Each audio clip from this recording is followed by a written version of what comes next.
Now we close the loop with the zero that knows nothing is everything, and not the other way around.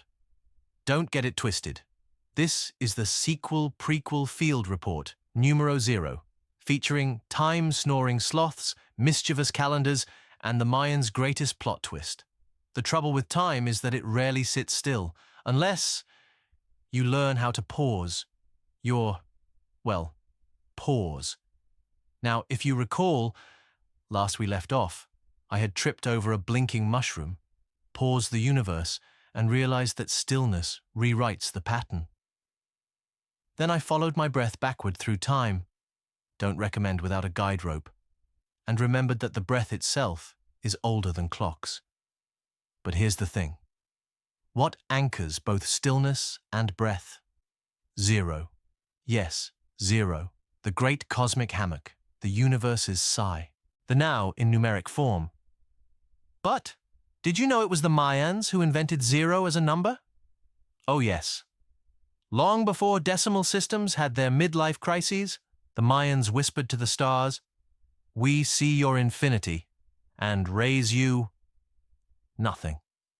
They didn't invent zero as a placeholder. They invited it as a presence holder. A sacred shell carved into stone, not to say nothing's here, but to declare, this moment is full of potential, of pause, of now. Their calendars didn't just count forward. They curled time into spirals. Days weren't numbers, they were rhythms. So when they placed that little zero glyph in the cycle, they weren't skipping a beat. They were listening between the drums.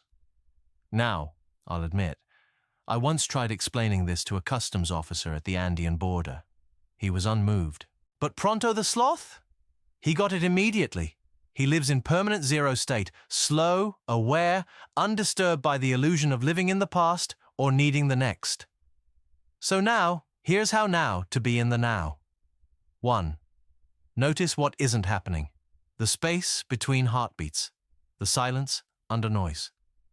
2. Find one breath. Not to fix anything.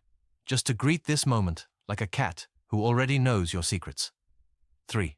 Remember, you are not behind. You are not ahead. You are precisely now. That's the miracle of zero.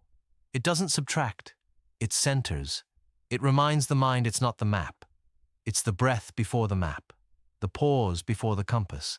The shell of silence in which the time loop can be rewritten. So, if the now feels elusive, don't chase it. Just sit down beside zero. Give it a nod. It's been waiting ever since before time whispered to the cosmos. And so the secret of the present is the secret of zero. It is here, in this stillness.